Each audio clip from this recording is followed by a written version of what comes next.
Nah, melalui hari ini, saudara, kita akan ada dua hal. Pertama, kita akan bersama-sama merenungkan tentang kenaikan Kristus. Lalu kedua, baru kita akan melanjutkan akan eksposisi kita di dalam pengkhotbah. Nah, saudara, di dalam kenaikan Tuhan Yesus, kita percaya ini adalah satu hal yang tidak pernah ada di dalam kepercayaan agama manapun. Kita melihat kenaikan Tuhan Yesus adalah begitu krusial di dalam iman kekristenan, karena tidak pernah ada pendiri agama yang bangkit dan naik ke surga dan akan datang kembali. Maka inilah menjadi satu keunikan di dalam iman kekristenan yang sangat-sangat solid, sehingga tidak seharusnya seorang Kristen gentar di dalam imannya, goncang di dalam imannya, maupun kehilangan imannya.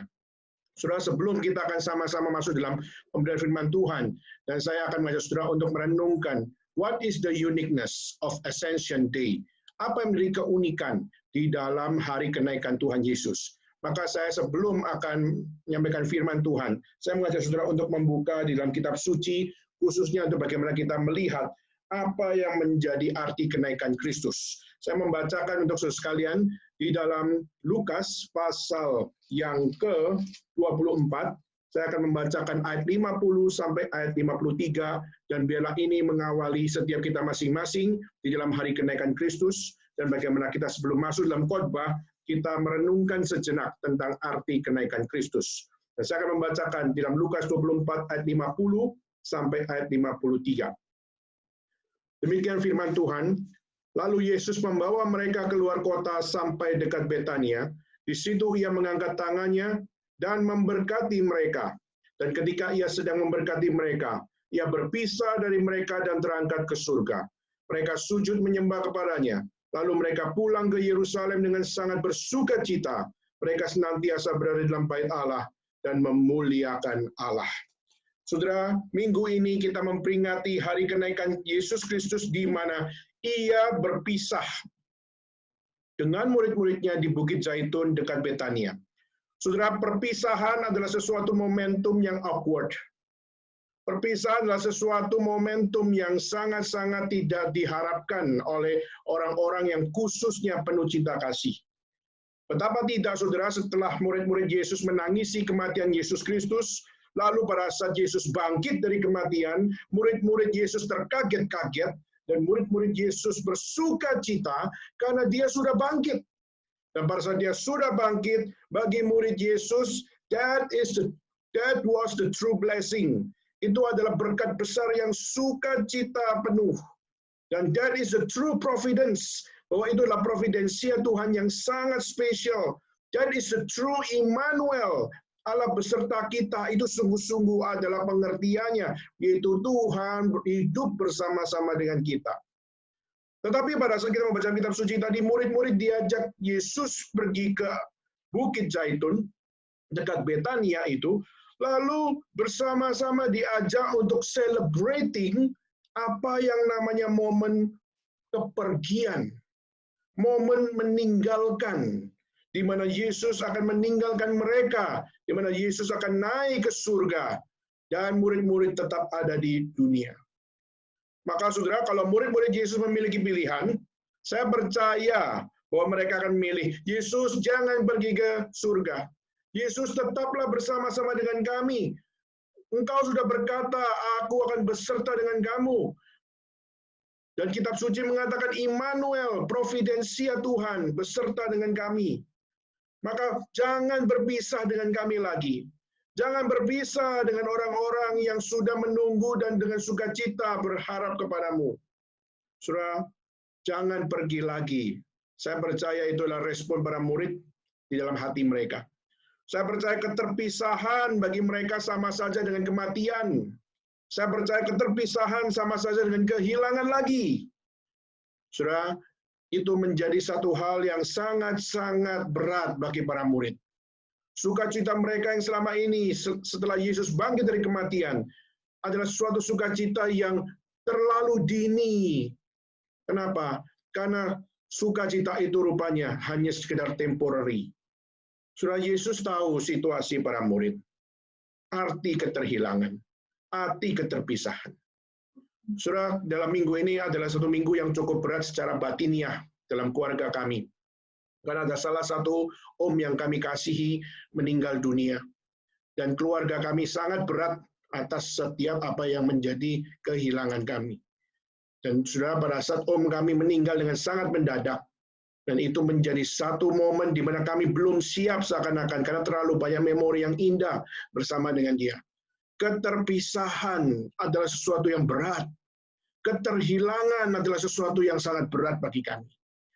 Saudara, di saat merenungkan para murid pada saat melihat Yesus bangkit dari kematian, mereka penuh dengan sukacita. There is no more tears, tidak ada lagi air mata, betul-betul tidak ada lagi kesedihan, sudah tidak ada lagi keterhilangan. Tiba-tiba pada saat mereka diajak naik ke Bukit Zaitun, Tuhan naik ke surga, Tuhan berpisah dengan mereka.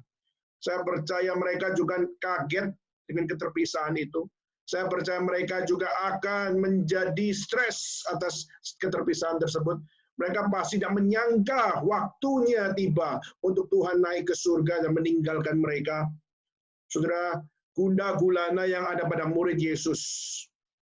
Saya percaya Yesus tahu pasti setiap situasi para murid. Yesus tahu dengan detail apa yang menjadi problem terbesar di dalam hati mereka, yaitu Tuhan meninggalkan mereka di bumi. Saudara, Yesus tahu situasi para murid. Maka saya kagum di saat dalam keadaan yang seperti itu. Yesus membuka tangannya, mengangkat tangannya, memberkati mereka. Saudara, ini sesuatu hal yang sangat indah. Yesus memberkati mereka. Mungkin saudara bertanya, bukankah Yesus sudah sering memberkati mereka? Bukankah Yesus sudah sering kali untuk berdoa bagi mereka? Bukankah Yesus sudah sering untuk mengangkat tangannya kepada mereka? Mengapa ini menjadi satu momen yang sangat penting khusus dalam kenaikan Tuhan Yesus? Saudara, pada saat Yesus mengangkat tangannya dan memberkati para murid, saudara, dia pertama kali menyatakan akan berkatnya kepada para murid setelah dia bangkit dari kematian. Mungkin sebelumnya Yesus sudah berdoa, Yesus sudah memberkati, bahkan Yesus sudah mengangkat tangannya di saat Yesus masih hidup dan belum di atas kayu salib, masih berada di dalam bayang-bayang nubuat Mesias. Tetapi saudara, pada saat Yesus mati, dan pada saat Yesus bangkit, dan pada saat Yesus memberkati para muridnya di Bukit Zaitun, disitulah kita melihat Tuhan Allah yang adalah Mesias, yang mati menebus dosa manusia dan bangkit dari kematian dan akan naik ke surga. Saudara, berkat yang dinyatakan kepada para murid adalah berkat Mesias yang sudah bangkit dari kematian. Berkat pertama dari Yesus yang sudah bangkit memberkati akan setiap murid-murid Yesus. Saudara, ini berkat yang unik luar biasa, melampaui akan berkat nenek moyang, melampaui berkat para nabi, melampaui akan berkat siapapun imam, siapapun raja, dan siapapun akan nabi. Kenapa, saudara? Karena dia adalah satu-satunya imam, raja, nabi yang sudah bangkit dari kematian. Maka tidak ada seorang pun yang bangkit dari kematian telah memberikan berkat kepada mereka. Maka satu-satunya adalah Yesus Kristus, adalah satu-satunya imam, raja, dan nabi yang memberikan akan berkat kepada murid-murid Yesus yang mengalami akan satu keterkagetan dan merasa tidak siap untuk ditinggal.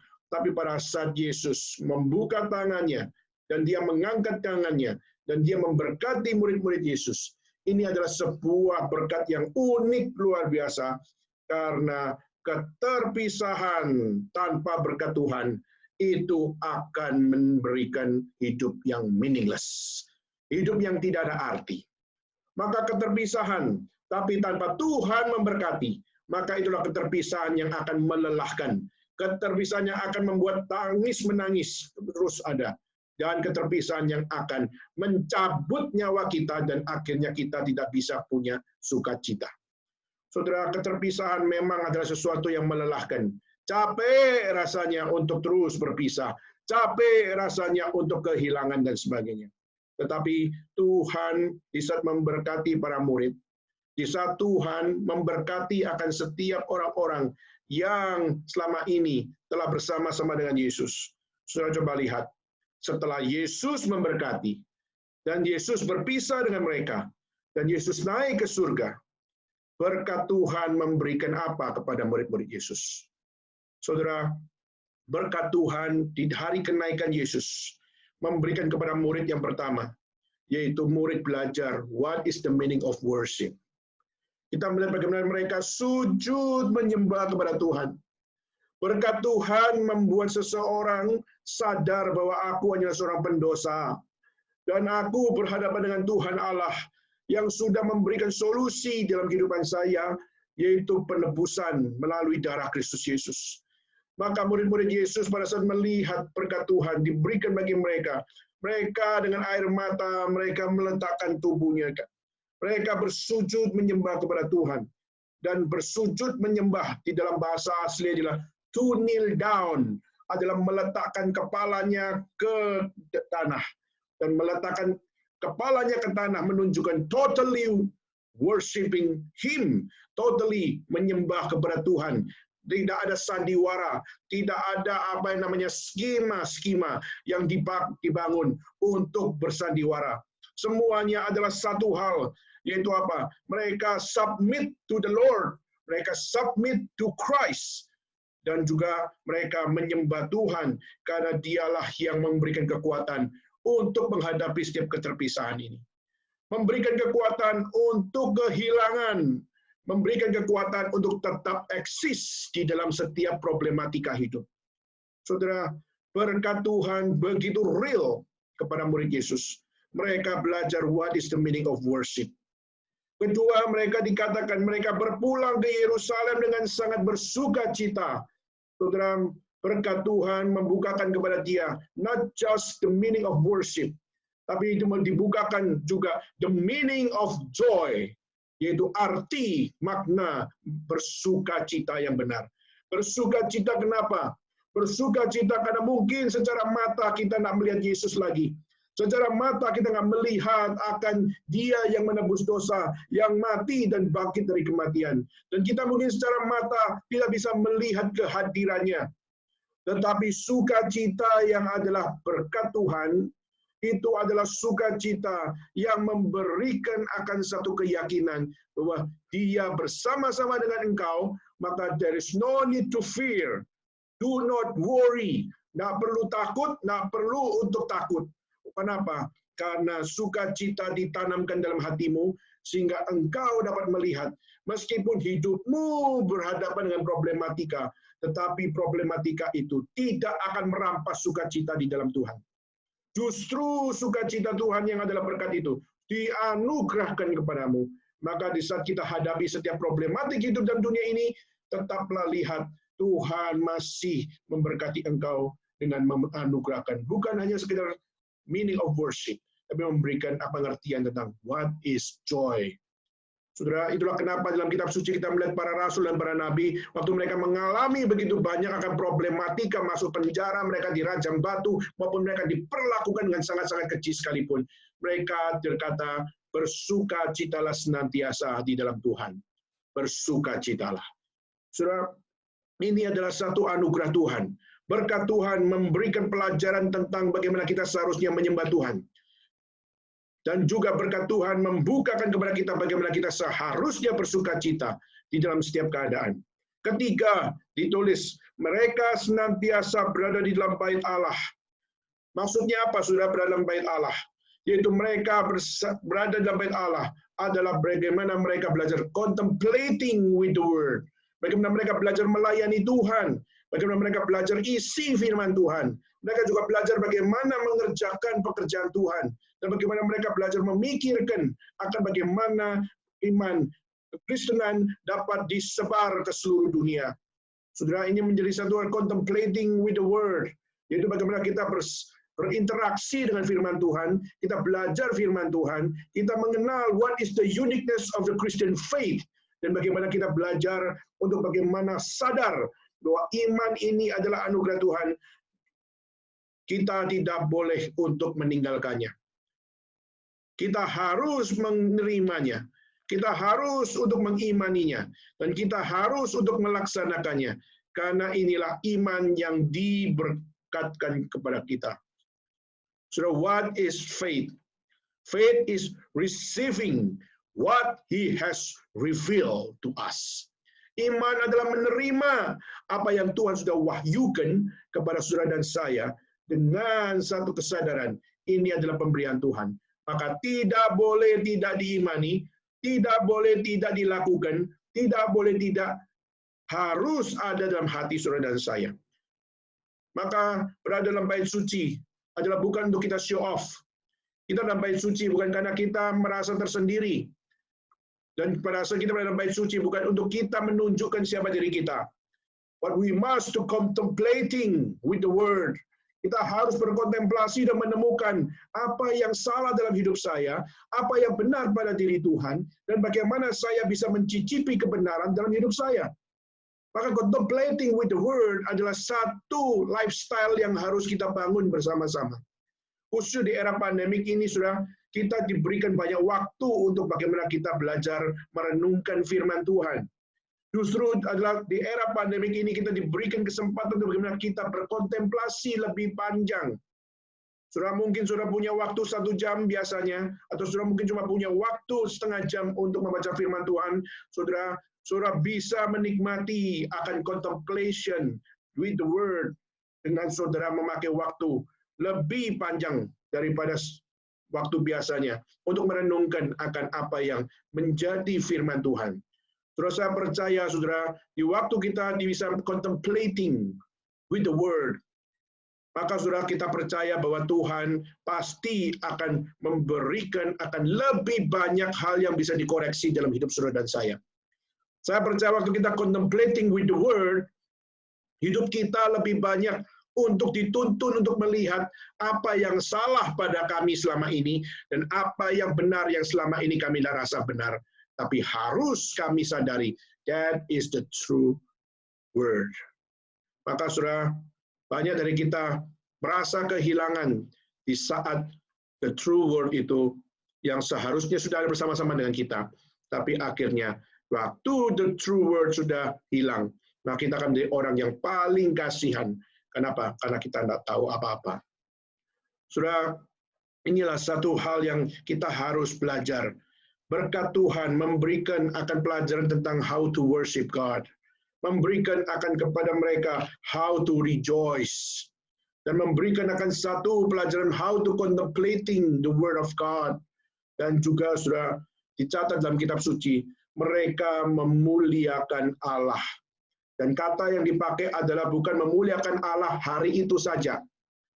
Kata memuliakan Allah bukan cuma stop cuma di waktu itu saja. Tapi mereka memuliakan Allah secara continuous, menunjukkan ada continual praise di situ. Ada satu hal di mana terus-menerus memuji Tuhan. Not just singing the hymn, bukan cuma nyanyi tentang himne-himne, tapi mereka memuliakan Tuhan di dalam kehidupan mereka, di dalam segala keadaan. Di dalam keadaan mereka berduka cita, dalam keadaan mereka bersuka cita, mereka memuliakan Tuhan in their every aspect of area of life. Every aspect of life. Di situ dia belajar memuliakan Allah. Sudah kalau melihat setelah kisah itu, orang Kristen akhirnya diporak-porandakan keluar dari Yerusalem. Dan mereka semua banyak waktu diporak-porandakan, ada ditangkap, dimasukkan penjara, ada yang dibunuh, dan ada yang sampai dipermalukan di Kolosium. Dan banyak dari mereka dibakar mati. Dan banyak dari mereka jadikan makanan-makanan dari binatang buas. Sudah dari seluruh kehidupan orang Kristen, mereka memuliakan Tuhan in every aspect of life. Yaitu mereka di dalam kesukaan mereka memuliakan Tuhan, di dalam duka cita mereka pun mereka memuliakan Tuhan. Sudah, that is faith. Dan itulah anugerah Tuhan. That is the blessing of God yang Tuhan berikan kepada setiap orang percaya. Maka saudara, hari Yesus naik ke surga, tangannya terangkat dan mendoakan mereka, memberikan berkat kepada mereka, untuk membawa mereka untuk melihat bahwa apa? Bahwa you must back to the true worship. You must back to the true joy. You must back to the true word. And you must back to the true praise. Yaitu praising God, the one and only God. Saudara, Yesus Kristus bangkit dari kematian. Lalu dia naik ke surga. Banyak orang bertanya, what is the meaning of Ascension Day? Apa artinya akan kenaikan Kristus? Saudara, saya secara singkat akan memberikan 3 poin. Apa yang menjadi satu pengertian di dalam hari kenaikan Kristus? Saudara, saya mengutip dari satu khotbah, yaitu seorang dari pendeta bernama John MacArthur, di mana John MacArthur pada saat dia mengatakan, what is Ascension Day? Apa yang kita bisa lihat dari Ascension Day? Apa yang bisa kita pelajari dari hari kenaikan Kristus? Saudara, dia mengatakan yang pertama, yaitu Ascension Day, itu adalah the completion of Christ's earthly work. Itu satu hal menunjukkan bahwa sudah selesai apa yang Kristus kerjakan di dunia ini. Dan kenaikan Kristus menunjukkan satu fakta, bahwa Yesus sungguh-sungguh sudah menyelesaikan semuanya. It's time to go. It's time to back. It's time go to heaven. Saudara, waktu dikatakan bahwa telestai, sudah selesai di dalam Yohanes 19:30, sudah selesai. Penebusan Kristus sudah selesai di atas kayu salib di Golgota. Dan pada saat itulah telestai itu menjadi satu kata penutup bahwa Tuhan sudah mengerjakan tuntas setiap pekerjaannya. The work of Christ tuntas dinyatakannya. Dan setelah dia bangkit dari kematian, menyatakan kemenangannya, dan it's time to go back. It's time to go to the heaven. Saudara, maka hari kenaikan Kristus harus menjadi hari sukacita kita. Kenapa, saudara? Karena justru hari kenaikan Kristus adalah menyatakan bahwa Kristus, Allah yang turun dalam dunia, dia sempurna di dalam karyanya menyelamatkan manusia. Maka hari ini kenapa kita tidak perlu mati? Kenapa, saudara? Karena kita sudah menerima akan anugerah Tuhan. Kenapa kita tidak perlu mati? Karena mati adalah sesuatu yang biasa saja. Mati secara tubuh itu adalah sesuatu yang biasa saja. Tapi mati rohani adalah mati yang sangat-sangat memberikan tidak adanya pengharapan. Maka itulah pertama, saudara, yaitu Ascension Day, bicara tentang the completion of the Christ's earthly work. Dan ini yang harus kita sama-sama syukuri. Karena tetelestai sudah selesai. Tuhan menggenapi setiap karya penebusannya. Dan itulah yang menjadi satu hal. Tuhan sudah menyelesaikan semuanya. Bagaimana dengan saudara dan saya? Hari ini saudara hidup sebagai orang yang percaya kepada Tuhan. Pertanyaannya, beranikah kita berkata, tetelestai, sudah selesai. Saya sebagai seorang suami, bagaimana saya sudah berkata, tetelestai, sebagai suami yang taat kepada Tuhan. Saudara sebagai istri, bagaimana saudara berkata, tetelestai, aku sebagai seorang istri yang takut akan Tuhan. Sebagai anak, bagaimana kita berkata, tetelestai, kalau saya sudah menjadi seorang anak yang takut akan Tuhan.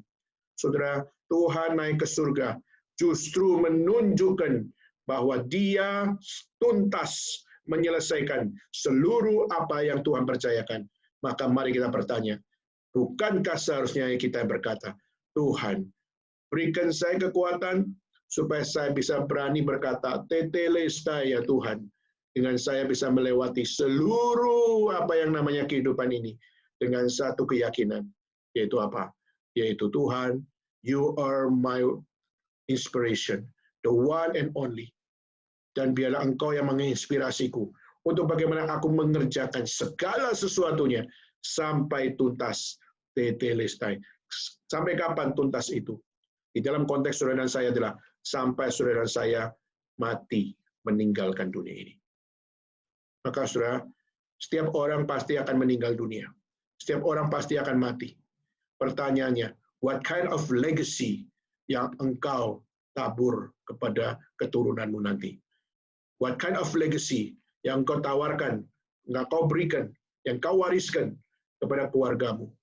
Apakah engkau hanya sekedar memberikan legacy, sekedar legacy of business? Apakah saudara hanya memberikan legacy of family? Apakah saudara hanya memberikan legacy of your life, philosophy of life, atau saudara juga mewariskan legacy of faith, imanmu percaya kepada Tuhan. Saudara, kedua, Ascension Day memberikan satu pengertian yang kedua, yaitu mengajarkan kepada kita bahwa hari kenaikan Tuhan Yesus adalah hari terakhir dari limitasi Kristus di dalam dunia. Saudara, Yesus Kristus waktu berada dalam dunia, Dia adalah Allah yang rela menjadi manusia, yang membatasi dirinya dan melimitasi dirinya, walaupun Dia adalah 100% Allah, tapi Dia harus berada dalam dunia ini menjadi 100% manusia. Tidak mudah, saudara, untuk mengendorkan diri, untuk membuat dirinya untuk tidak menjadi Tuhan Allah di dalam dunia ini. Dia punya kemampuan untuk menjadi Tuhan di dalam dunia ini. Dia bisa mengubah batu menjadi roti dengan begitu gampangnya. Dia bisa untuk mengundang malaikat untuk datang menolong dia. Dia bisa dengan gampang untuk menggampar setiap musuh-musuhnya. Dia sangat mudah untuk melakukan itu. Tapi saudara, justru Yesus dalam dunia bukan untuk show off. Bukan untuk show off mujizat. Bukan untuk show off setiap berkat Tuhan. Bukan untuk show off betapa Tuhan mengasihi kita. Kita bukan dipanggil untuk show off, saudara. Banyak orang menunjukkan hartanya, menunjukkan inilah berkat Tuhan dalam hidup saya. Banyak orang menunjukkan akan betapa hidupnya penuh dengan harmonis. Dan akhirnya menunjukkan keharmonisan aku dengan istri dan anak, semua adalah berkat Tuhan. Satu sisi, yes, memang saudara, Tuhan memberikan akan keharmonisan, itu adalah berkat Tuhan. Tapi waktu saudara dan saya juga mengalami begitu banyak problematik di dalam keluarga pun, saudara jangan kecil hati. Karena Tuhan mau menunjukkan siapa dirinya di dalam problem keluarga saudara. Mungkin ada seorang yang hidup di dalam keluarga yang tidak Kristen, dan engkau menjadi orang Kristen, dan engkau sangat tersendiri. Saudara, waktu itulah engkau harus melihat berapa? Bahwa satu hal yaitu apa? Bahwa di dalam limitasi dirimu, belajarlah dari Yesus Kristus. Yesus Kristus bisa melakukan segala sesuatu dengan mudah, tapi justru Tuhan berkata, aku datang untuk menggenapi rencana Tuhan. Aku datang untuk menggenapi setiap apa yang ditetapkan oleh Tuhan. Bukan untuk show off. Maka berhentilah untuk bersandiwara. Dan berhentilah untuk saudara dan saya, kita menjadi orang-orang yang memainkan peranan-peranan di dalam hidup kita masing-masing. Mari kita melihat Tuhan, Dia satu-satunya yang adalah Allah yang turun ke dalam dunia menjadi manusia. Dan Dia melakukan apa yang tepat di dalam kehidupan manusia. Maka siapa bilang bahwa Yesus tidak bisa diteladani? Siapa bilang bahwa Yesus tidak bisa dihidupi prinsip hidupnya? Jawabannya adalah no.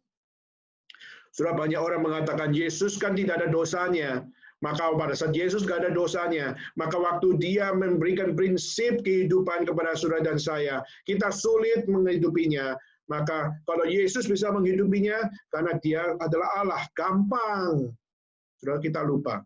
Yesus justru membatasi dirinya menjadi manusia 100%. Dan meskipun Dia berbeda kualitas, Dia memang tidak berdosa.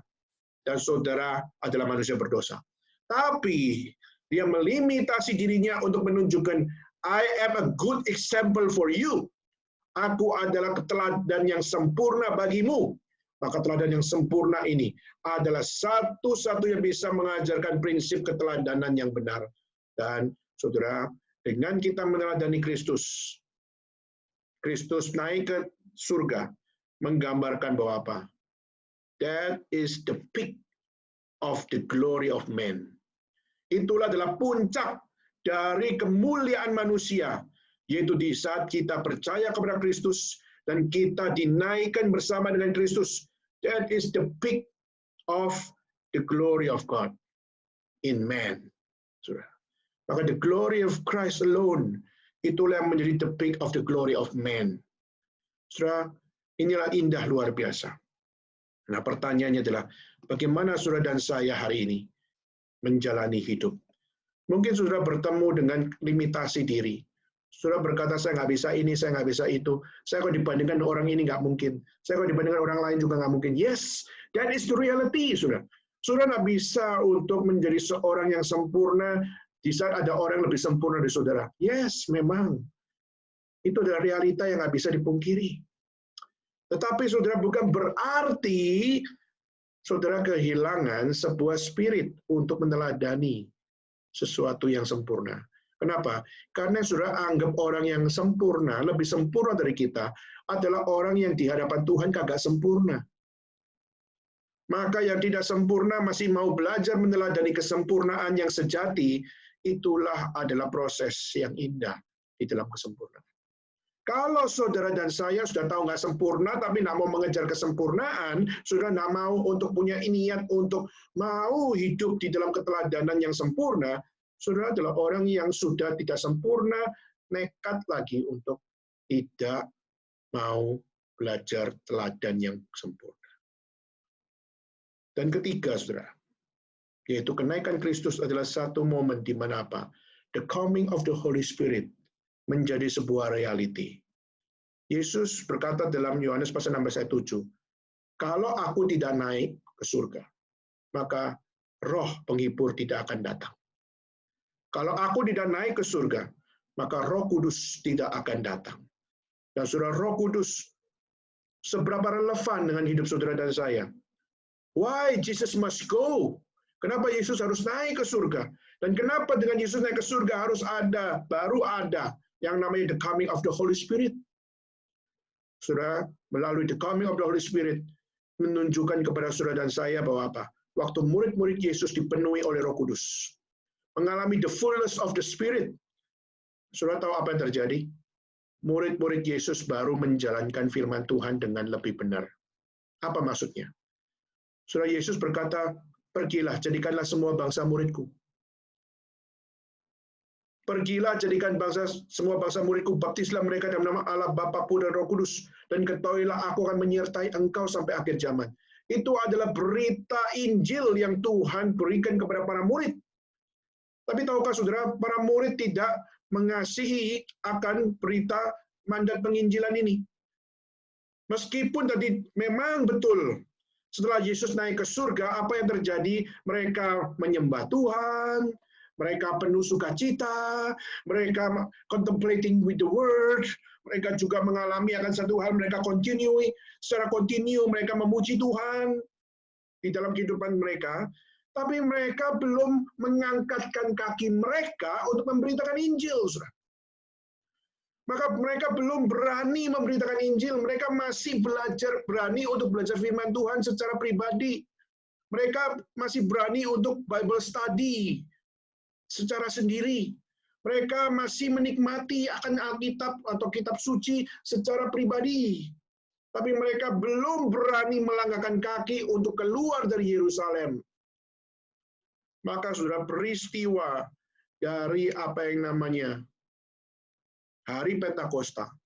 Sudah kita melihat waktu Roh Kudus turun, maka sudah mereka dipakai Tuhan. Meskipun mereka di Yerusalem, tapi mereka berkhotbah, khususnya Petrus berkhotbah kepada 3.000 orang laki-laki di situ. Dan 3.000 orang itu adalah berasal dari berbagai macam negara. Dan mereka waktu mendengar setiap apa yang dikhotbahkan oleh Petrus, maka disitulah kita melihat Injil tersebar ke seluruh dunia. Sudah dimulai dari Yerusalem, Yudea, Samaria, sampai ke seluruh bumi. Itu akan menjadi sebuah realisasi. Kenapa? Karena Tuhan sudah menjanjikan Roh Kudus untuk memberikan kekuatan kepada kita, untuk kita pergi, dan untuk kita melihat penyertaan Tuhan menyertai kita.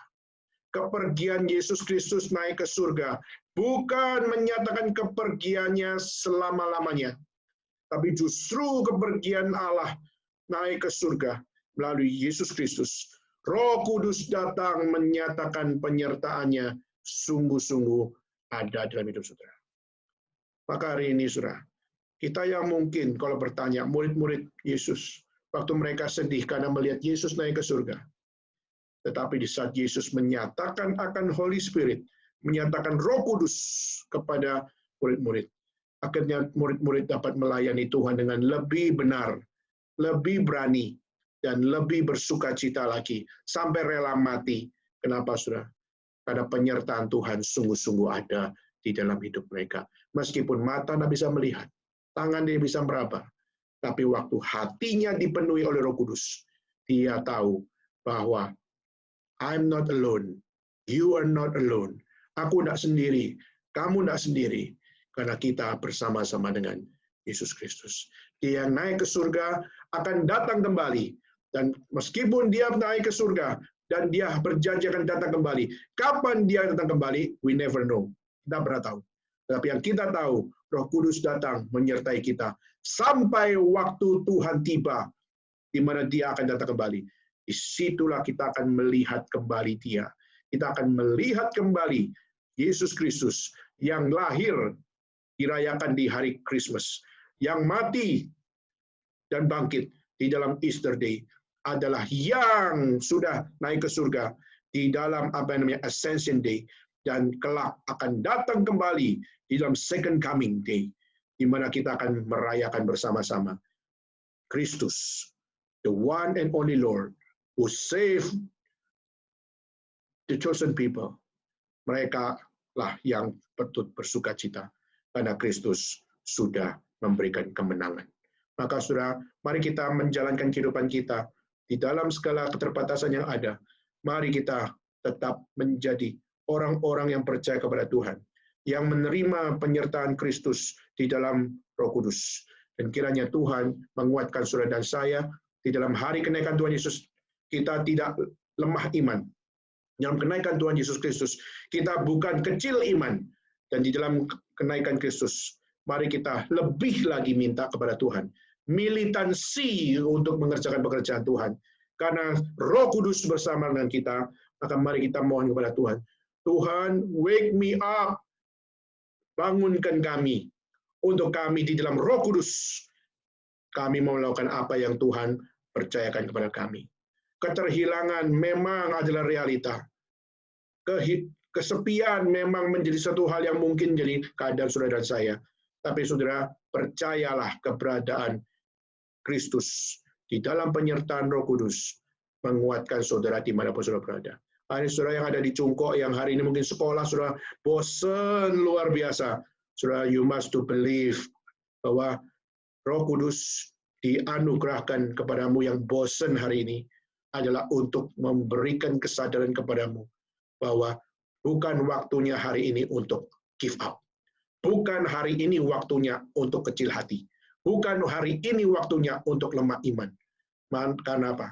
Karena Tuhan justru memberikan Roh Kudus untuk menguatkan iman saudara. Sampai kapan? Sampai waktu Tuhan datang kedua kali. Kiranya Tuhan memberkati kita semua. Dan sebelum kita masuk dalam firman Tuhan, mari kita sekali lagi turun kepala kita berdoa.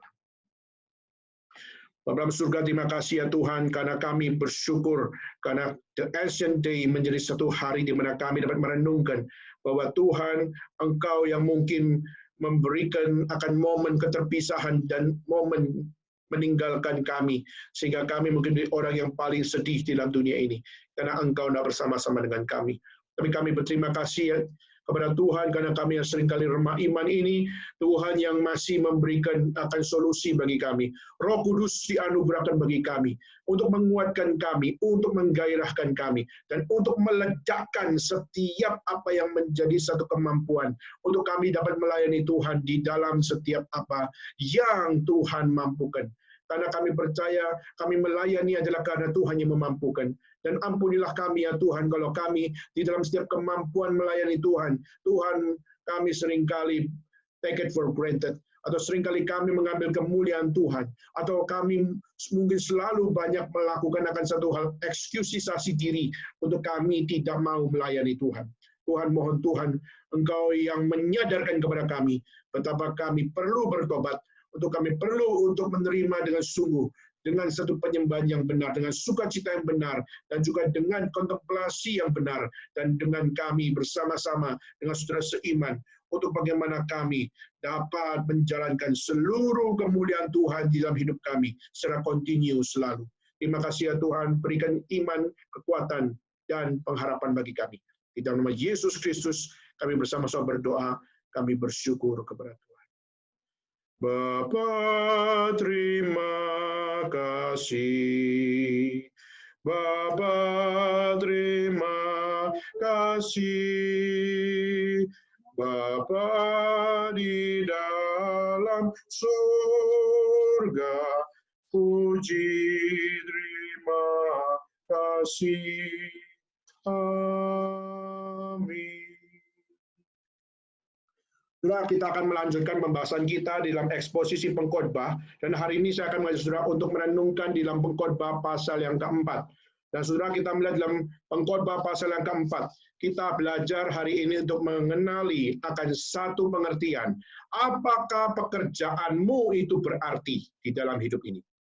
Saudara, hidup yang penuh arti tidak mungkin terjadi jika tidak ada pekerjaan yang berarti. Seorang bisa mengatakan saya berhasil, tapi bagaimana mungkin kita bisa mengatakan saya berhasil kalau tidak ada pekerjaan yang menghasilkan? Saya percaya bahwa waktu saudara berkata saya sukses, maka kesuksesan itu harus ada pekerjaan yang mendukung kesuksesan itu. Meaningful without meaningful life without meaningful work itu nothing, saudara. Maka meaningful life harus dibuktikan dengan adanya meaningful work, saudara. Maka kita waktu berkata, apakah pekerjaan saya hari ini adalah pekerjaan yang meaningful, atau pekerjaan yang saya kerjakan hari ini justru adalah sebuah pekerjaan yang meaningless. Saudara, pengertian tentang mengerjakan segala sesuatu di dalam meaningful life, itu baru dapat menjadi sesuatu yang sinkron, di saat memang kita bisa enjoy dengan pekerjaan tersebut. Dengan kita bisa enjoy dengan pekerjaan tersebut, maka kita bisa enjoy hidup kita. Kalau kita nggak enjoy dengan pekerjaan tersebut, maka kita akan tidak merasa enjoy dalam kehidupan kita. Maka saudara, is my work meaningless? Or is my work meaningful? Saudara, kalau kita melihat dalam kitab suci mencatat bagaimana manusia seharusnya membaca hidup mereka. Khususnya di dalam kitab pengkhotbah, saudara. Kitab pengkhotbah kita percaya Kohelet itu adalah bahasa Ibrani yang artinya adalah the professor atau adalah the teacher. Di mana the Kohelet memberikan akan satu konklusi, apa sih arti hidup itu? Saudara, kita dalam pasal pertama kita sudah melihat dari mana Kohelet atau siapa yang namanya pengkhotbah, dia mengatakan meaningless, everything is meaningless. Vanity, all things are vanity. Segala sesuatu itu adalah tidak ada artinya. Saudara, saya sangat kaget, saudara. Pada saat di dalam pasal 2, khusus di ayat 17, dia mengatakan satu kata. Dan diulang beberapa kali. Itu apa? I hate life. I hate this life. Aku membenci hidup ini. Aku membenci seluruh akan detail of life di dalam kehidupan ini. Kenapa, saudara? Karena dia mengatakan, I hate this life, karena segala sesuatunya itu adalah vanity. Segala sesuatu itu adalah meaningless. Dan that is my life. And I hate it. Aku membenci hidup seperti ini. Saudara, saya percaya ini adalah sesuatu yang perlu kita yakini. Bahwa saya percaya kitab suci bukan kitab yang hanya memberikan satu konsep yang di atas awan. Tetapi kitab suci adalah kitab yang berbicara tentang realita hidup yang sesungguhnya. Di mana kitab suci menyatakan bahwa it is the earth. Saudara menginjak bumi. Dan waktu sudah menginjak bumi, you know the reality in this earth. Engkau tahu akan kehidupan-kehidupan yang ada dalam bumi ini. Dan saudara, Kohelet, seorang profesor yang kita bisa katakan sebagai seorang teacher, ini adalah yang sangat realistis. Dia bukan orang bodoh yang hanya sekedar beriman, tapi dia juga menunjukkan the reality of life, dan dia mau menunjukkan bagaimana kita seharusnya menghargai, memaknai akan hidup yang benar. Saudara, saya akan mengajak saudara pertama membaca dalam ayat 1 sampai 3. Mari kita membuka bersama-sama Pengkhotbah pasal 4. Kita akan melihat beberapa ayat dan kita akan belajar kurang lebih 5 poin dalam hal ini. Yang pertama, mari kita membuka di dalam pasal 4 ayat 1 sampai 3. Saya akan bacakan Bapak sekalian. Lagi aku melihat segala penindasan yang terjadi di bawah matahari, dan lihatlah air mata orang-orang ditindas, dan tak ada yang menghibur mereka, karena di pihak orang-orang yang menindas ada kekuasaan. Oleh sebab itu aku menganggap orang-orang mati yang sudah lama meninggal lebih bahagia daripada orang-orang hidup yang sekarang masih hidup. Tapi yang lebih bahagia daripada kedua-duanya adalah aku anggap orang yang belum ada, yang belum melihat perbuatan jahat yang terjadi di bawah matahari. Dan aku melihat bahwa segala jeripaya dan segala kecakapan dalam pekerjaan adalah iri hati seseorang terhadap yang lain. Ini pun kesia-siaan dan usaha menjaring angin. Orang yang bodoh melipat tangannya dan memakan dagingnya sendiri. Segenggam ketenangan lebih baik daripada 2 genggam jeripaya dan usaha menjaring angin. Surah poin pertama, bagaimana kita memahami hal ini? Pertama, kita melihat hidup di dalam dunia ini adalah sebuah hidup penuh penindasan. Saudara, hidup di dalam ruthless. Saudara, hidup di dalam penindasan yang kejam luar biasa.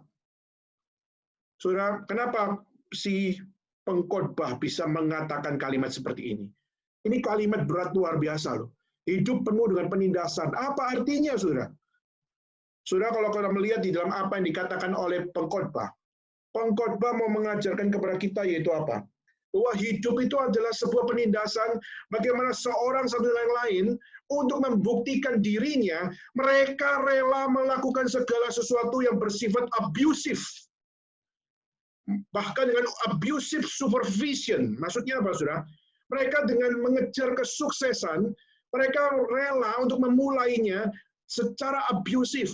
Mereka rela memulai segala sesuatunya dengan apa yang namanya segala cara. Segala cara bisa dipakai untuk demi memperoleh kesuksesan. Saudara, cara monster bisa dipakai. Cara yang paling rusak bisa dipakai. Cara yang paling Tuhan benci bisa dipakai.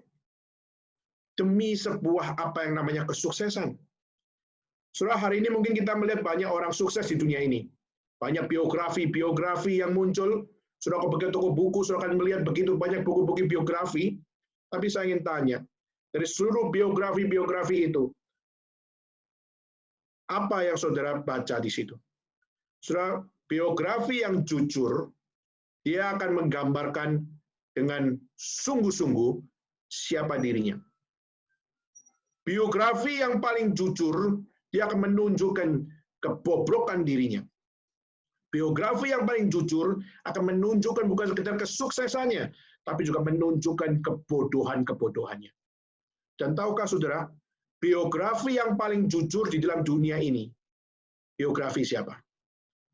Saudara, yang paling jujur adalah kitab suci. Betapa tidak, Yunus seorang nabi, tapi nabi yang ditunjukkan betapa dia memiliki begitu banyak akan keburukan-keburukan dalam dirinya.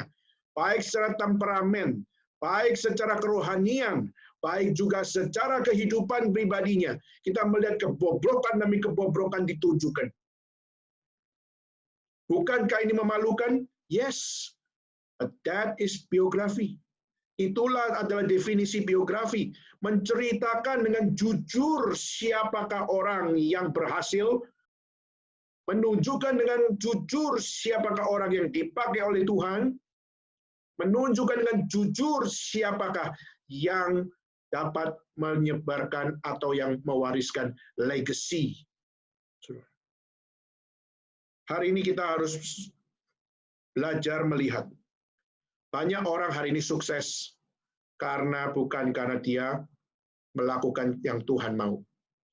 Banyak hari mereka punya banyak uang, tapi mereka sudah makan berapa banyak orang. Mungkin dia sudah punya banyak uang, tapi berapa banyak orang-orang yang sudah dimiskinkan oleh karena dirinya. Saudara, abusive supervision itu banyak dilakukan orang sukses memperoleh keuangan yang banyak, tapi sudah menjadi monster. Sudah, ini adalah sebuah realita. Itulah kenapa pengkhotbah mengatakan, lebih baik mati daripada melihat orang-orang yang menindas sesamanya seperti ini. Lebih baik tidak dilahirkan daripada melihat orang-orang yang hidupannya seperti ini. Sudah, ini adalah realita yang diajarkan oleh pengkhotbah. Lebih baik mati, lebih baik dia dilahirkan kalau hidup hanya untuk melihat orang-orang yang menindas sesamanya, sehingga mereka menjadi orang-orang yang berkata sukses, sukses, sukses. Tapi semua kesuksesannya adalah karena monster di dalam dirinya. Saudara, saya sempat melihat satu film, saudara. Satu sisi film ini adalah satu film yang sangat-sangat seru. Tapi satu sisi yang lain, film ini juga memberikan satu pengertian buat saya untuk melihat bagaimana seseorang melihat kehidupan dari seorang monster adalah kehidupan yang harus dikalahkan dengan cinta kasih.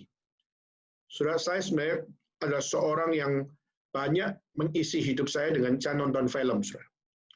Dan salah satu film yang hari ini saya mau share adalah Train to Busan. Itu film Korea, saudara.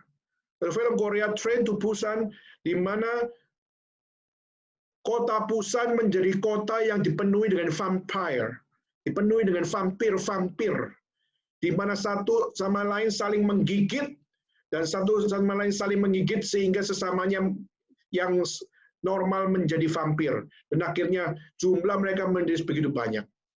Dan dalam satu kisah ada satu hal, ada seorang ayah dengan seorang anak, di mana seorang anak itu diselamatkan oleh ayahnya supaya tidak digigit oleh vampir itu.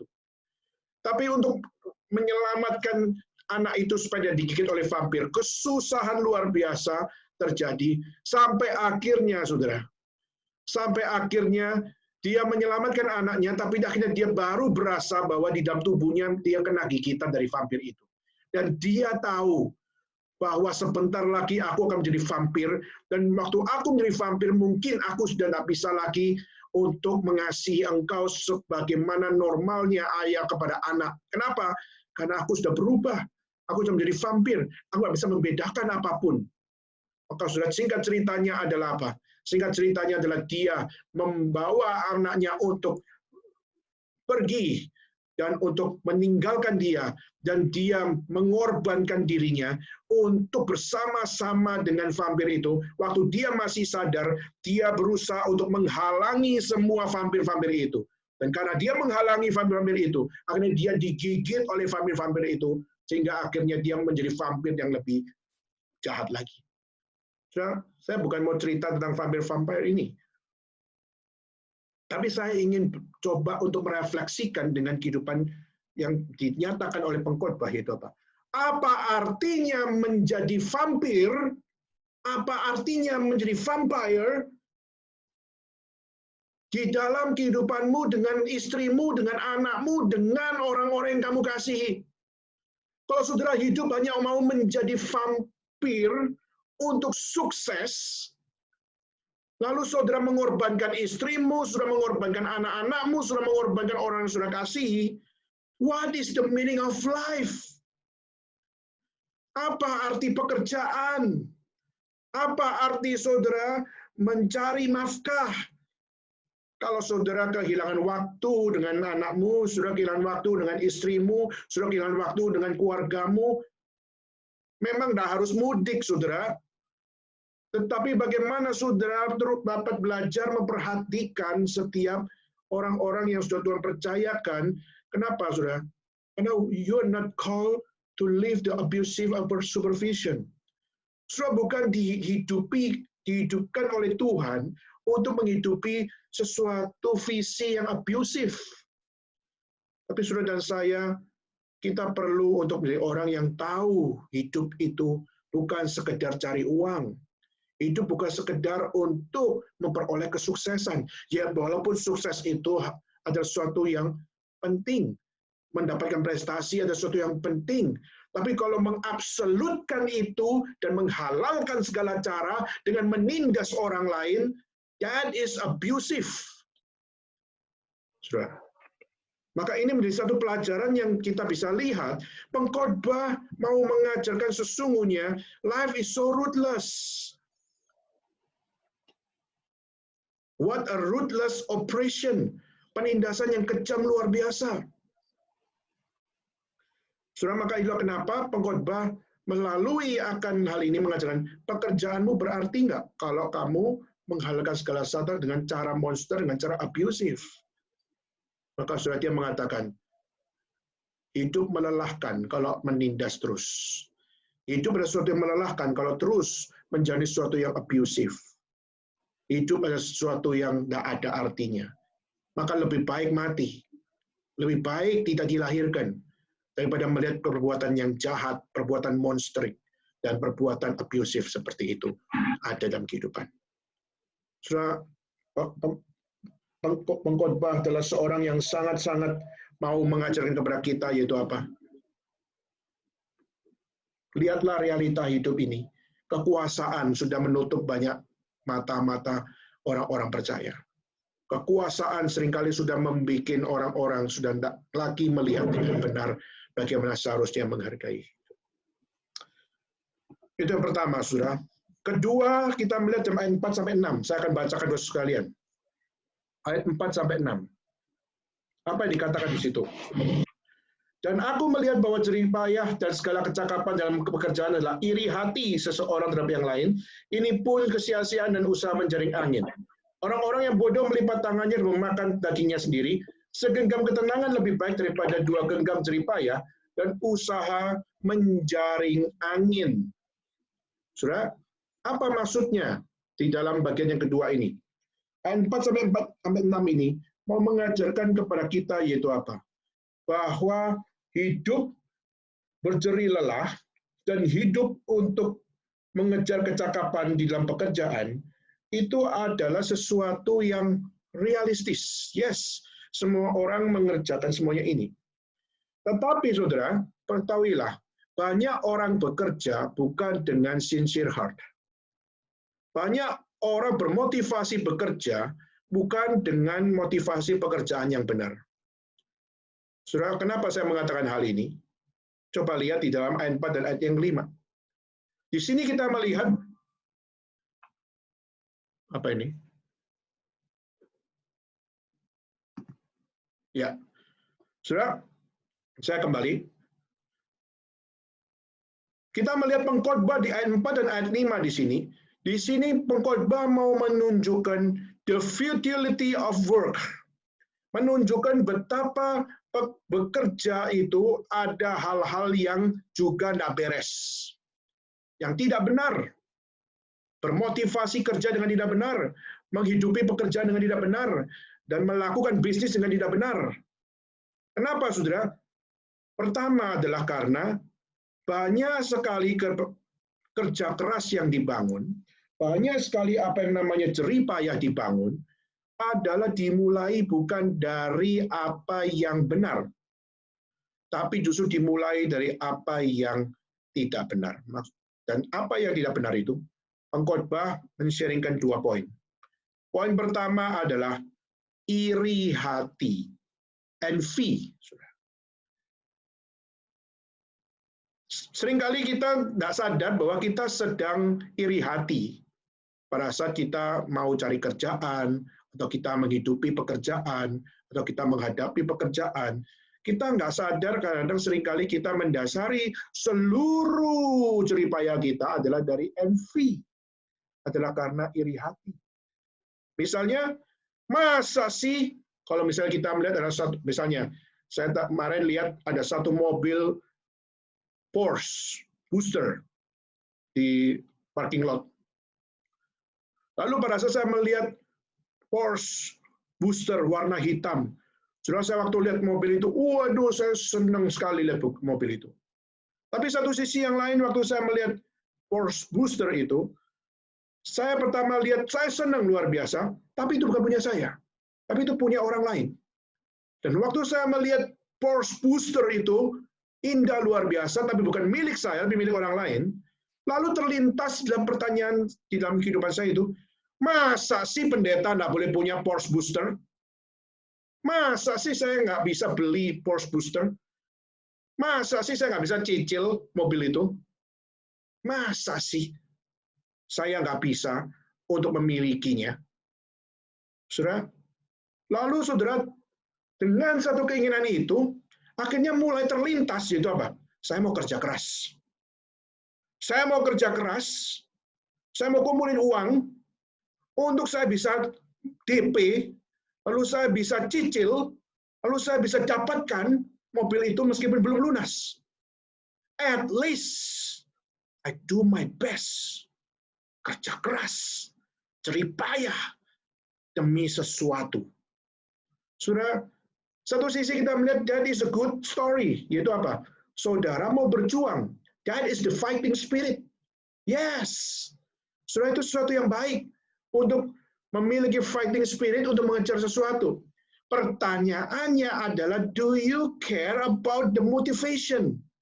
Apakah saudara sadar motivasinya adalah motivasi yang benar di dalam saudara berjerih lelah, berjerih payah, dan menabung, dan melakukan segala sesuatu?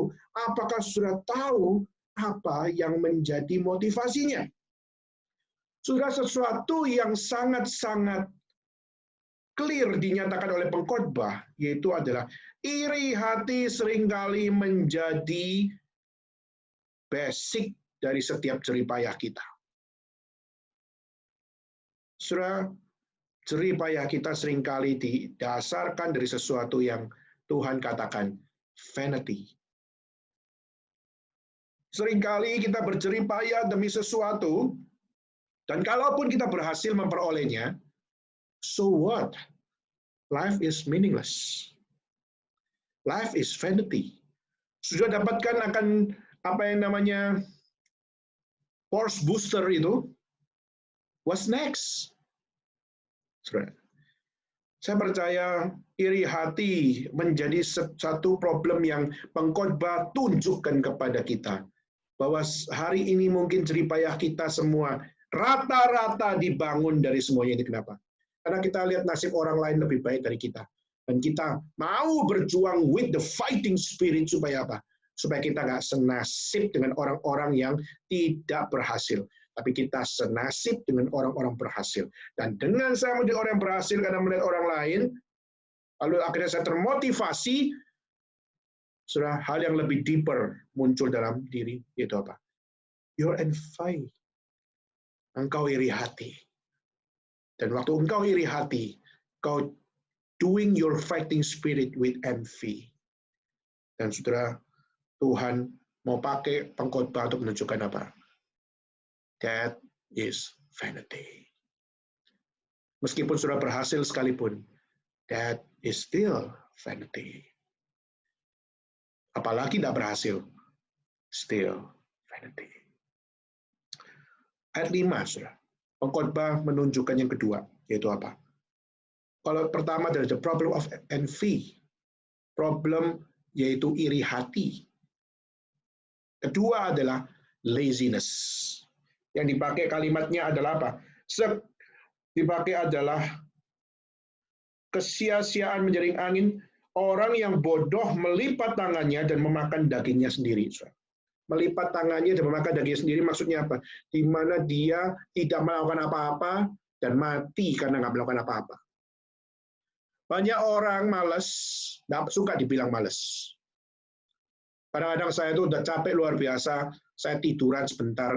Istri saya kadang-kadang bilang, ayo jangan usah tidur, males, dan sebagainya. Suatu sisi saya semarah luar biasa dalam hati saya. Saya ini mau istirahat sebentar, tapi justru dibilang, jangan banyak tidur, males. Gitu ya. Satu sisi saya nggak bisa terima kata-kata itu. Dan saudara, tapi juga kita seringkali melakukan apa yang namanya sebuah pembelaan diri. Mungkin kita mengatakan, saya ini sedang mau tenang. Saya sedang mau hemat energi. Kalau nggak kurang istirahat tuh bekerja terus itu energinya kebakar terus.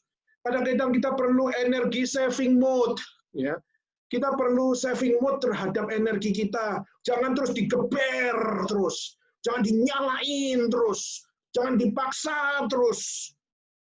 Hemat terang, hemat energi. Jangan terlalu banyak untuk beristirahat. Saudara, istirahat itu memang adalah biblical, saudara. Kenapa? Karena Tuhan pun beristirahat, saudara. Tetapi pertanyaannya adalah apakah fokus hidup kita adalah untuk melakukan istirahat?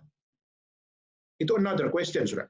Yaitu di satu sisi rest itu adalah sesuatu yang biblical, tapi satu sisi yang lain, Tuhan menunjukkan kepada saudara dan saya bahwa God works, Tuhan bekerja. Dan waktu Tuhan bekerja, Tuhan melakukan secara maksimal pekerjaannya, dan saudara coba lihat, rest yang Tuhan tetapkan adalah di hari Sabat. Tuhan Yesus tidak beristirahat di hari-hari biasa. Tuhan justru di hari ke-7 dikatakan Tuhan beristirahat. Hari pertama sampai hari ke-6, Tuhan tidak beristirahat. Nah, saudara, kita hari ini mungkin secara hari Senin sampai Sabtu, kita mungkin punya hari istirahat di dalam 6 hari itu. Tapi Yesus menyatakan justru di hari ke-7, Tuhan baru beristirahat. Berarti menunjukkan apa? Bekerja harus lebih banyak daripada istirahat. Bekerja harus lebih panjang daripada istirahat. Maka kita harus belajar. Kalau kita beristirahat boleh, boleh. Tapi kalau beristirahat lebih banyak daripada bekerja, itu adalah satu hal yang Tuhan ajarkan. Itu bukan hidup yang sepatutnya. Orang yang hidupnya yang tidurnya lebih panjang daripada di dalam pekerjaannya, itu adalah orang yang sekarat. Coba lihat orang di rumah sakit. Orang di rumah sakit nggak bisa melakukan pekerjaannya, saudara. Mereka hanya bisa tertidur, dan tidur mereka lebih panjang daripada mereka bekerja. Tuhan menciptakan saudara dan saya untuk doing works. Mari kita buka beberapa ayat untuk kita melihat hal ini. Kita lihat 2 ayat. Pertama, coba kita buka di dalam Yohanes pasal 5. Yohanes pasal 5. Saya minta Monica bisa bacakan. Yohanes pasal 5 ayat 17. Monica Beijing, coba bacakan. Ya, Yohanes pasal 5 ayat 17.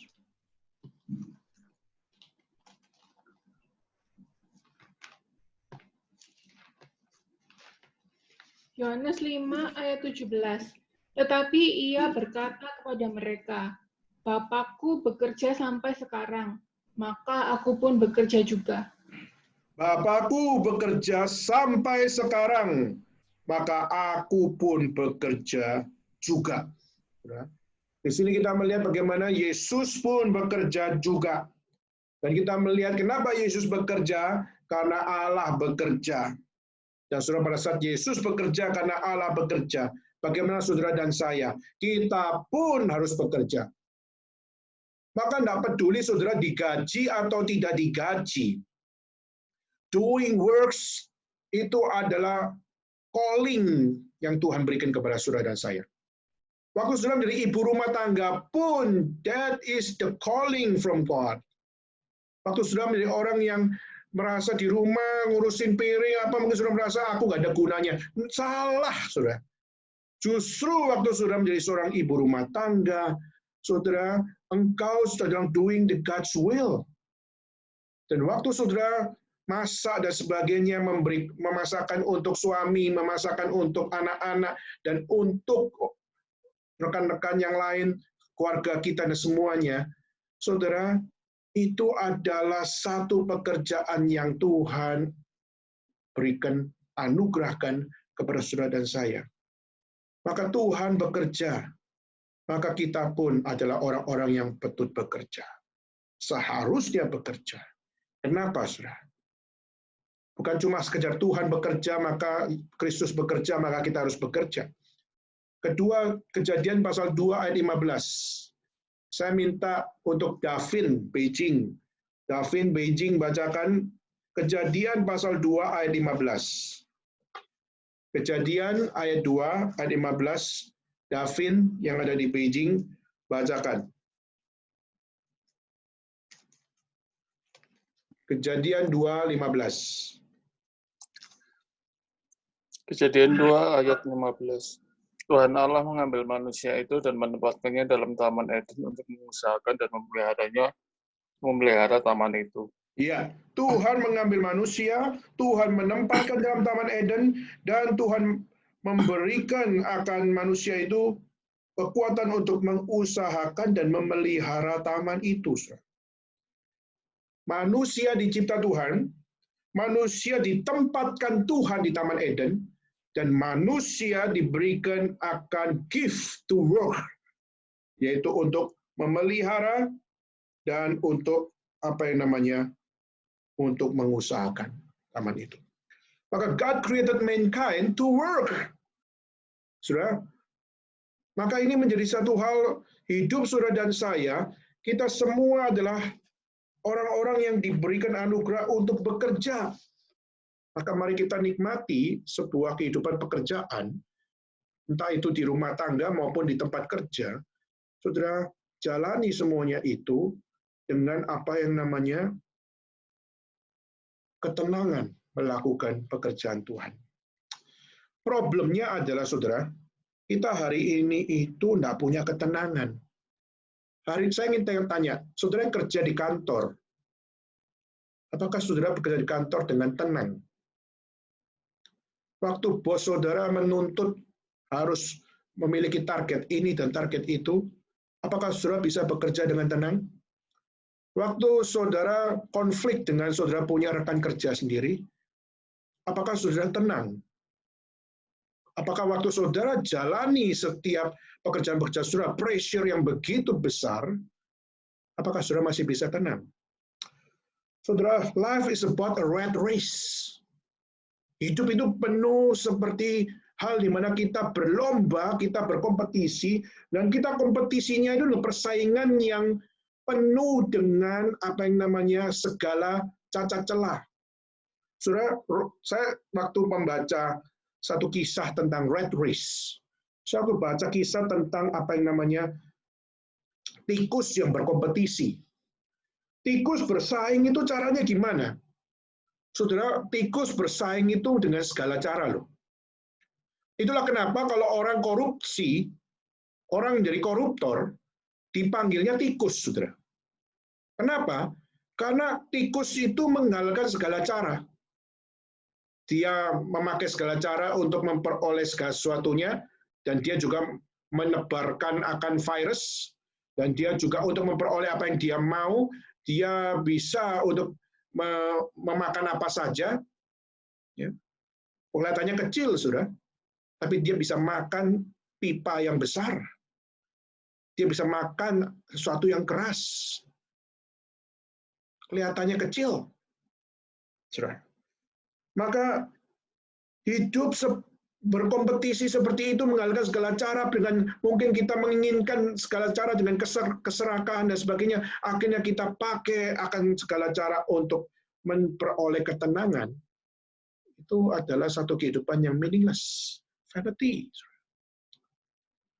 Maka hidup bersaing itu untuk apa? Berkompetisi untuk apa? Kalau segala sesuatunya hanyalah sebuah rat race, dengan menghalalkan segala cara demi sebuah ketenangan. Saudara, pengkhotbah mengajarkan itu apa? Temukan ketenangan yang benar jika tahu mana bagian kita, mana bagian orang lain. Yang bukan bagian kita jangan diambil. Yang adalah bagian kita perlu kita kerjakan. Saudara, porsi orang lain jangan diambil, jangan dirampas, karena porsi orang lain adalah milik mereka. Porsi kita adalah porsi kita, porsi orang lain adalah porsi orang lain. Dan kalau saudara Tuhan gerakan saudara, porsimu berikan kepada orang lain. Itu adalah satu hal yang penuh hikmat bijaksana. Maka saudara, life is about this. Ya. Dan ketiga, saudara, yaitu ayat 7 dan 8. Coba kita buka sama-sama dan kita baca. Ayat 7 dan 8. Pemazmur mengatakan apa? Aku melihat lagi kesia-siaan di bawah matahari. Ada seorang sendirian, ia tidak punya anak laki-laki atau saudara laki-laki, dan tidak henti-hentinya, dia berlelah-lelah, matanya pun tidak puas dengan kekayaan. Untuk siapa aku berlelah-lelah dan menolak kesenangan? Ini pun kesia-siaan dan hal-hal yang menyusahkan. Ketiga ini adalah pesan dari pengkhotbah. Kalau yang pertama adalah satu hal, sebuah life is about ruthless operation, adalah penindasan yang kejam. Kedua, life is about rat race, kalau kita bisa pakai istilah kerennya, adalah persaingan yang menghalalkan segala cara dengan iri hati, laziness, dan sebagainya, tanpa tidak memiliki ketenangan dalam jiwa. Ketiga, 7 dan 8 adalah menjadi seorang yang solitary, menjadi seorang yang sendiri, but never satisfied. Ya. Menjadi seorang yang tidak butuh orang lain. Tidak butuh orang lain, aku cuma butuh diriku sendiri. Ya. Aku hanya butuh diriku sendiri dan aku tidak akan memiliki satu kepuasan. Aku akan selalu tidak puas. I will never be a satisfied man. I want to be never satisfied man. Punya uang but never satisfied. Punya segala sesuatu but never satisfied. Memang saudara, itu kunci kekayaan itu. Kunci kalau mau kaya itu adalah never satisfied. Kalau saudara gampang satisfied, maka saudara akan menjadi orang yang nggak akan memperoleh keuntungan. Tapi orang yang mau menjadi orang yang paling beruntung, orang yang paling kaya, orang yang paling berhasil adalah orang yang never satisfied about all things. Satu sisi memang keberhasilan hanya bisa dijalankan oleh orang yang nggak pernah puas. Tapi saudara, boleh nggak puas? Saudara, hidup itu perlu kepuasan. Saudara. Tapi kepuasan kita harus tahu, kepuasan bukan segala-galanya. Satisfaction sesuatu yang penting, saudara. Tapi dia bukanlah segala-galanya. Kalau menjadi relentless greed, ya, menjadi serakah, ingin menjadi seorang independen, ingin menjadi orang yang mandiri, tapi never satisfied, itu adalah kehidupan yang melelahkan sekali. Saudara, saya yakin banyak orang dalam keadaan seperti ini ingin tetap untuk bisa bekerja. Ya, kenapa? Saya sudah lihat banyak toko-toko tutup, bahkan akhirnya sudah ganti pelang, dan banyak dari toko-toko itu sudah tidak lagi jualan lagi. Kenapa? Karena mereka nggak punya kemampuan. Nggak punya kemampuan untuk satisfy. Kenapa? Karena keadaan tidak mendukung. Maka keadaan seperti ini adalah keadaan-keadaan yang menyedihkan. Dan saudara, tapi juga ada orang yang justru dalam keadaan seperti ini never satisfied. Dan waktu never satisfied for doing good, tetap bekerja, tapi untuk mendukung, untuk mensupply, untuk memberikan pertolongan kepada orang lain. That's good. Tapi juga ada yang never satisfied untuk memakan mereka yang justru sudah hidup setengah mati, sudah nggak bisa nafas, dimakan di dalam keadaan seperti ini. Itu serakah luar biasa, saudara. Kehidupan seperti ini, saudara. Bisnis seperti ini. Pendidikan juga seperti ini. Semua seperti ini. Segala bidang seperti ini. Saudara, Alkitab mengajarkan kepada kita, keserakahan itu adalah sesuatu yang tidak mengajarkan apa yang di mata Tuhan sempurna. Berhasil pasti, mau berprestasi pasti, ada caranya, bukan greedy. Greedy termasuk di dalam iman kekristenan adalah dosa. Katolik mencatat greedy salah satu dari 7 dosa yang paling mematikan. Dan greedy itu adalah dosa yang tidak bisa diampuni. Kenapa? Karena dosa keserakahan adalah hanya untuk kenikmatan diri dan rela mematikan orang lain. Dan itu sama seperti iblis. Iblis juga greedy, mau jadi seperti Allah. Dan karena dia mau jadi seperti Allah, maka dia rela melakukan segala apa saja. That is the seed of satanic. Saudara, hidup tidak boleh greedy, saudara. Pengkhotbah mau mengajarkan keserakahan tanpa henti. Itu adalah sebuah kesia-siaan. Keempat, saudara. Ayat 9-12. Saya akan bacakan sekalian. Berdua lebih baik daripada seorang diri, karena mereka menerima upah yang baik dalam jeripaya mereka. Kalau mereka jatuh, yang seorang mengangkat temannya, tapi wahai orang lain jatuh, yang tidak mempunyai orang lain untuk mengangkatnya. Juga kalau orang tidur berdua, mereka menjadi panas. Bagaimana seorang saja dapat menjadi panas? Dan bagaimana seorang dapat dialahkan, dua orang akan dapat bertahan. Tali 3 lembar tak mudah diputuskan. Saudara, keempat ini pengkhotbah mau mengajarkan bahwa apa artinya hidup kalau saudara menghidupi isolasi diri. Tema ini mungkin sangat relevan dengan pandemik era COVID-19 ini. Saudara, seringkali kita berusaha untuk, aku akan menjalani hidup sendiri. Saya nggak butuh orang lain. Saya akan berusaha sendiri, saya nggak butuh orang lain. Saya akan berhasil sendiri, nggak butuh orang lain. There is no need to be companionship. Nggak butuh companionship. Nggak butuh. Nggak butuh Tuhan, nggak butuh keluarga, nggak butuh teman, nggak butuh gereja, nggak butuh orang lain. No need others. Saudara, tetapi ini justru salah satu hal yang pengkhotbah mau ajarkan. Kalau saudara menghidupi sebuah kehidupan dengan konsep isolation, self-isolation, ini adalah sesuatu yang risky dalam hidup saudara. Risky maksudnya apa, saudara? Saudara sedang beresiko untuk menikmati kesia-siaan. Risky untuk merusak hidup saudara sendiri dengan kesia-siaan.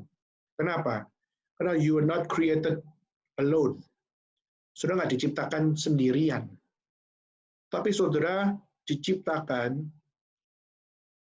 bersama-sama dengan orang lain. Kalau saudara hanya menghidupi kehidupan dengan just risky isolation, maka saudara akan merasa bahwa life is about loneliness. Dan life is about self-struggle. Dan saudara tidak butuh komunitas, tidak butuh others, tidak butuh manusia lain. Saudara mungkin hanya cuma butuh akan komputer, saudara. Saudara cuma butuh laptop, saudara. Saudara cuma butuh handphone, saudara. Atau saudara cuma butuh mainan-mainan, saudara. Tapi saudara tidak butuh orang lain. Saudara, pengkhotbah mau mengajarkan unit this, yaitu apa? Companionship. Companionship itu apa? Community. Bekerja sama lebih baik daripada kerja sendiri. Berdua lebih baik daripada sendiri. Itu apa? Tuhan mau mengajarkan kepada kita melalui pengkhotbah itu apa? Be a part of community. Itu adalah satu hal yang baik yang Tuhan mau ajarkan. Menjadi bagian di dalam komunitas, saudara. Tapi tentu saja perlu kita pilih komunitas mana yang butuh saya jalani. Tentu saja komunitas itu sesuatu yang sangat baik, saudara. Kenapa? Beberapa hal, saudara. Karena kalau kita working together, kita bersama-sama di dalam sebuah komunitas, Maka sudah hal yang pertama yaitu kita bisa lebih maksimal untuk menghidupi segala sesuatunya. Kita lebih cepat kerjanya, kita lebih paham lebih cepat, kita juga bisa saling menghargai hidup dengan lebih benar. Kenapa?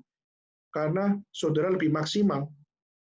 Karena ada orang lain yang mengisi kekurangan saudara, dan orang lain bisa terisi karena kelebihan saudara, dan kita bisa saling mengisi saudara yang lain. That is more maximal.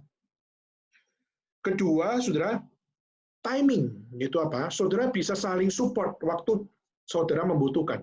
Jadi hari ini misalnya saya nggak butuh pertolongan, tapi waktu ada satu masa hari ini adalah teman kita yang butuh pertolongan, dan waktu saudara bisa mengisi waktu mereka dengan pertolongan kita, wow, itu ada sesuatu yang indah. Bisa mengisi, bisa menolong orang lain, itu sesuatu yang indah. Dan waktu hari ini kita butuh pertolongan dan kita nggak tahu siapa yang bisa ngasih pertolongan, tiba-tiba ada satu orang bisa menolong saudara dan saya. Saudara, itulah that is the community of four. Itulah butuhnya komunitas. Komunitas adalah kita akan menemukan pertolongan di waktu yang sangat kita butuhkan. Ya, tentu saja, saudara. Kita juga bisa ketiga adalah kita mendapatkan protection. Di waktu kita mengalami kesusahan, ada yang bisa memberikan protection. Bukan cuma sekedar memberikan help, bukan cuma memberikan pertolongan, tapi bisa memberikan apa yang namanya protection. Protection lebih kepada satu hal, saudara, diberikan kekuatan. Contohnya adalah kemarin kami sedang berduka karena om kami yang kami sayangi meninggal dunia, dan kami beberapa hari ini kami mengadakan akan kebaktian penghiburan lewat Zoom. Tentu saja kami sangat bersedih, luar biasa. Kenapa? Karena ini mengagetkan kami, timingnya begitu singkat, dan akhirnya yang terjadi yaitu apa? Kami nggak siap sebenarnya. Perasaan kami nggak siap, diri kami nggak siap. Waktu kami bicara, semua nggak tahan dengan air mata. Semua waktu diberikan kesempatan untuk sharing, semua memberikan sharing dengan berat hati. Walaupun kami percaya kepada Tuhan, yes, kami percaya kepada Tuhan. Tapi realitas so close dengan kita, itu kita mengalami keterhilangan. Dan sampai kemarin, banyak hamba-hamba Tuhan di dalam kebaktian Zoom itu memberikan kekuatan kepada keluarga Santoso, kepada keluarga kami. Dan satu hal yang membuat saya sangat tersayat hati adalah pada saat istri yang ditinggalkan mengatakan, doakan kami, doakan kami. Aku tidak kuat, secara manusia tidak kuat. Maka doamu para hamba Tuhan, doakan saya supaya saya kuat bersama dengan anak-anak saya. Saudara, ini adalah satu hal yaitu apa? Isolation is not working. Butuh doa orang-orang lain, butuh support orang-orang lain, butuh caring orang-orang lain. Saudara tidak bisa hidup dengan sendirinya. Minimal kalau nggak ada orang lain yang bisa mengisi hidup saudara, you must believe God. Tuhan menemani saudara. Tuhan memaksimalkan saudara. Tuhan memberikan pertolongan kepada saudara. Tuhan memberikan the greater protection kepada saudara. Tapi waktu sudah ada orang lain, Tuhan bisa pakai orang lain untuk menguatkan saudara. That is the community made. Maka saudara, mari kita bersama-sama melihat pengkhotbah sangat realistis di dalam setiap poin-poinnya. Life is so ruthless. Penuh dengan persaingan, penuh dengan keserakahan, penuh dengan kesepian, karena tidak bisa percaya sama orang lain, kesepian karena tidak mau butuh orang lain, karena orang lain mungkin bisa lebih banyak nyusahin kita daripada mensupport kita. Dan terakhir, saudara, terakhir, ayat 13-16. Saya akan bacakan sekalian. Lebih baik seorang muda miskin tetapi berhikmat daripada seorang raja tua tetapi bodoh, yang tidak mau diberi peringatan lagi. Karena dari penjara orang muda itu keluar untuk menjadi raja, biarpun dia dilahirkan miskin semasa pemerintahan orang tua itu. Aku melihat semua orang hidup di bawah matahari berjalan bersama-sama dengan orang muda tadi, yang akan menjadi pengganti raja itu. Tiada habis-habisnya rakyat yang dipimpinnya, namun orang yang datang kemudian tidak menyukai dia. Oleh sebab itu pun, kesia-siaan adalah usaha menjaring angin. Saudara, apa maksudnya, saudara? Seringkali kita adalah orang-orang yang nggak stabil. Seringkali kita secara kontinu hidup di dalam ketidakstabilan. Sehingga akhirnya apa? Kita menjadi orang yang menghidupi sesuatu yang berulang-ulang kali mengejar sesuatu yang nggak benar. Tapi kita anggap benar. Sehingga waktu kita sudah mengejar sesuatu yang kita anggap benar padahal nggak benar. Dan terus kita ingin itu nggak habis-habisnya. Tapi akhirnya setelah kita dapatkan semuanya itu, there is nothing. Vanity. Meaningless. Kesia-siaan dan usaha menjaring angin. Nothing. Saudara, inilah kehidupan manusia, saudara. Pengkhotbah mau mengajak kepada kita semua untuk melihat that is the reality of life. That is the reality of work. Hari ini saudara kerja, saudara mungkin dalam pekerjaanmu penuh dengan penindasan, penuh dengan kerja keras, tapi penuh persaingan yang tidak sehat. Saudara penuh dengan keserakahan, saudara penuh dengan kesendirian, tidak percaya sama orang lain, sehingga tidak butuh orang lain. Dan bahkan saudara berkata, aku mengejar segala sesuatunya, tak habis-habisnya aku menginginkannya, tapi semuanya unstable, semuanya tidak stabil, because there is no continuation untuk melakukan apa yang benar. Yes, saudara, ini adalah satu message yang pengkhotbah nyatakan. Tetapi saudara, Tuhan mau mengatakan ini kepada kita melalui pengkhotbah. Untuk apa?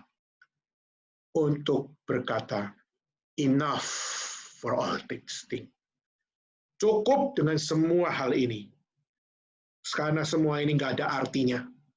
Boleh bekerja, boleh. Tapi menindas orang lain itu tidak ada artinya. Kerja keras boleh, boleh. Tapi kalau bersaing dengan tidak sehat, itu adalah pekerjaan yang tidak ada gunanya.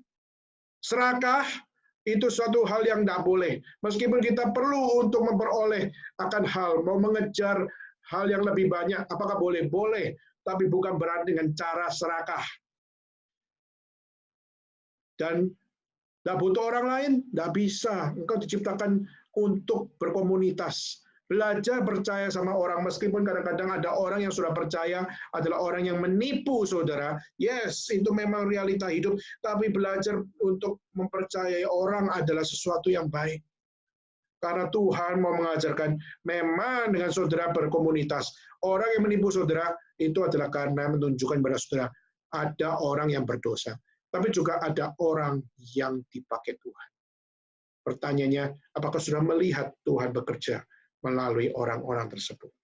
Dan terakhir, instability, yaitu bagaimana saudara dan saya jangan berulang di dalam instabilitasmu, tidak menganggap Tuhan penting, hanya menganggap pekerjaan penting. Jangan kita melakukan instability yang tidak sehat dengan kita bilang, Tuhan itu urusan kedua, kerja nomor satu. Saudara, Tuhan tidak segan-segan bisa menghancurkan pekerjaan kita. Contohnya adalah era pandemik ini.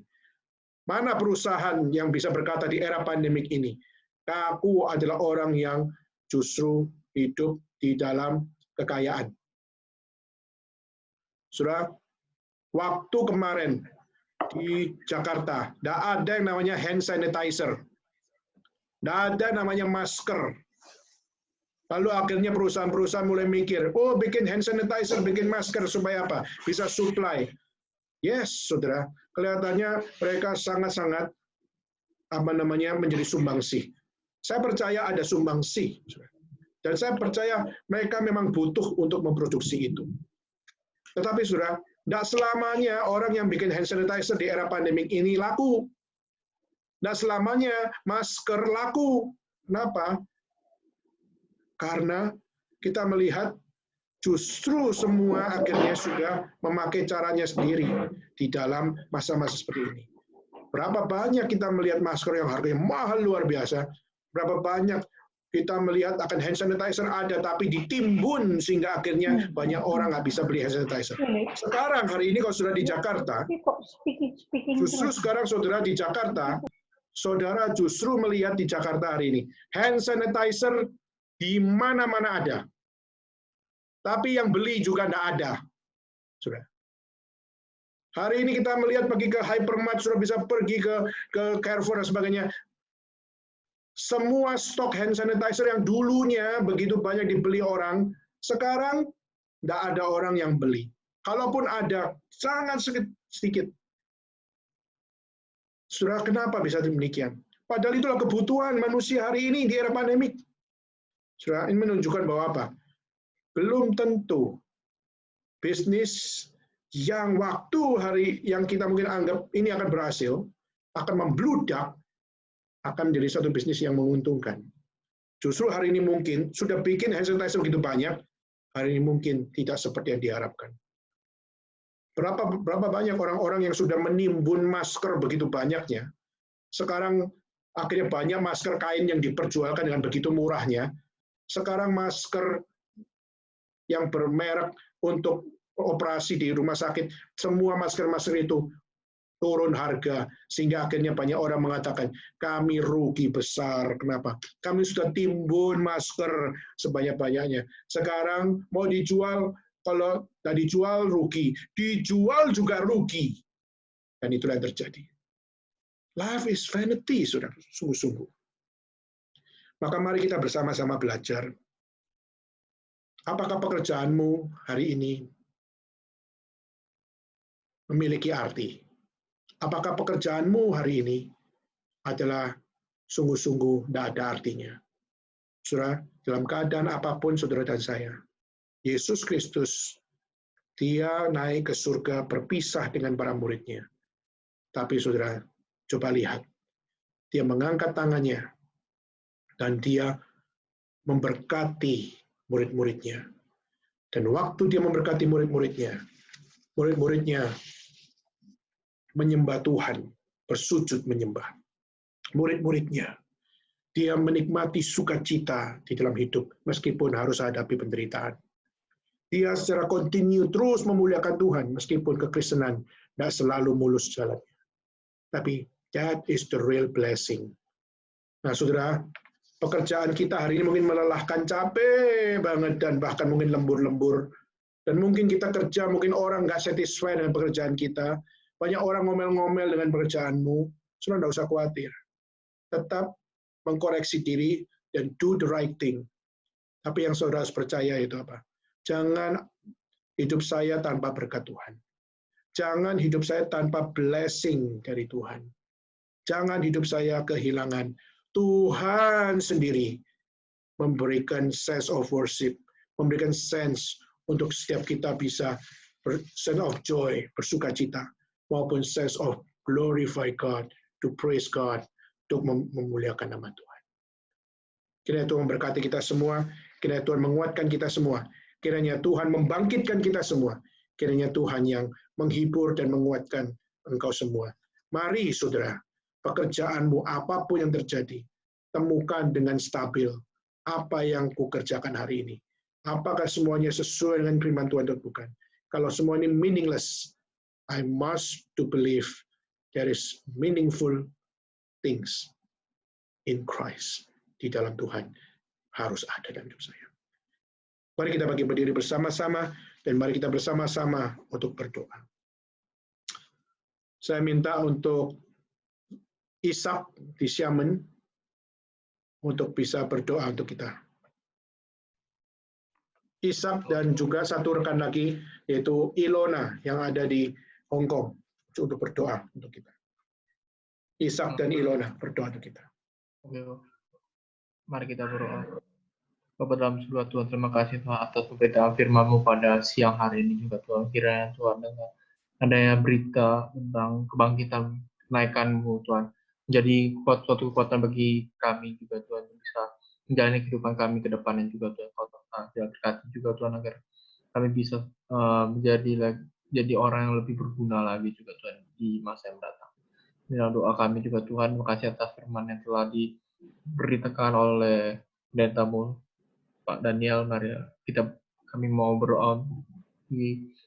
Semoga beliau bisa dikuatkan lagi juga Tuhan. Kau saja dalam berkati. Di dalam nama anak Yesus Kristus kami berdoa dan bersyukur. Amin. Ilona, Ya, mari kita berdoa. Ya Tuhan, Allah Bapa kami kembali lagi ya Tuhan bersyukur untuk firman Tuhan yang kami bisa dengarkan, yang juga udah disampaikan. Kami bersyukur ya Tuhan, kami bisa diingatkan mengenai kenaikan Tuhan Yesus dan juga kemenangan yang sudah Tuhan Yesus berikan kepada kami setiap orang-orang Kristen ya Bapak. Dan kami juga tahu ya Bapak, begitu banyak kesia-siaan di dalam hidup di dunia ini. Kiranya ya Tuhan kami bisa dapat mencari hal-hal yang sungguh berarti yang bisa kami kerjakan selama kami berada di dunia ini. Kembali lagi ya Tuhan, bersyukur untuk firman Tuhan ini. Di dalam nama Tuhan Yesus kami sudah berdoa.